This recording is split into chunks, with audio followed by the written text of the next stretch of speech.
The Book of Deuteronomy is the center of the Bible's social imagination. Of all the books in the Bible, Deuteronomy is the one that places the greatest emphasis on social justice, justice for those who are excluded, for those who are marginal. It's full of exhortations to take care of the poor. It's full of exhortations to care for the stranger. And it's not just full of exhortations, but it establishes structures to protect the interests of the poor and the strangers. It includes gleaning laws, as the book of Leviticus does in the book of Exodus. Gleaning that allow the landless poor in the land to enjoy the bounty of the land. They can follow the harvesters of the land and pick up what's dropped.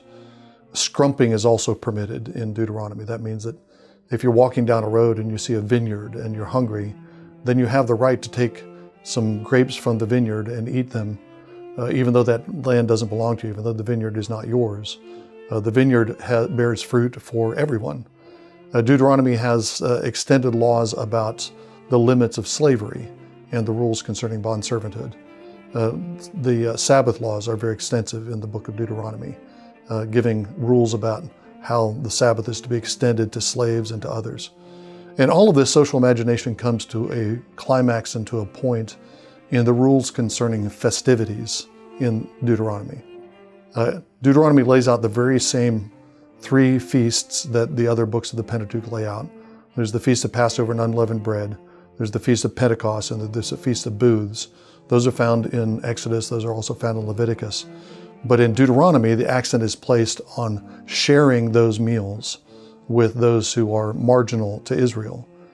You're to invite to the feast not only your sons and your daughters, but also your male and female slaves, and Levites who don't have their own land, and the orphans and the widows and the strangers.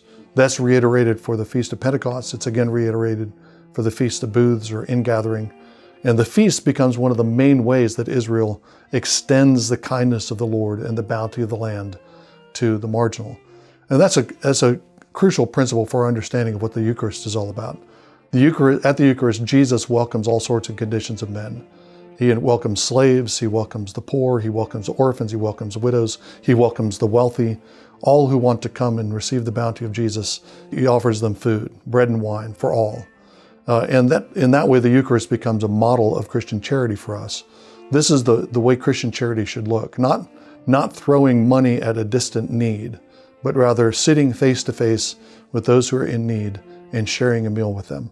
That's the model of Christian charity that exists within the worship of the church and should be extended to the hospitality and the mission of the church. The book of Deuteronomy establishes the Eucharist as a model of Christian charity.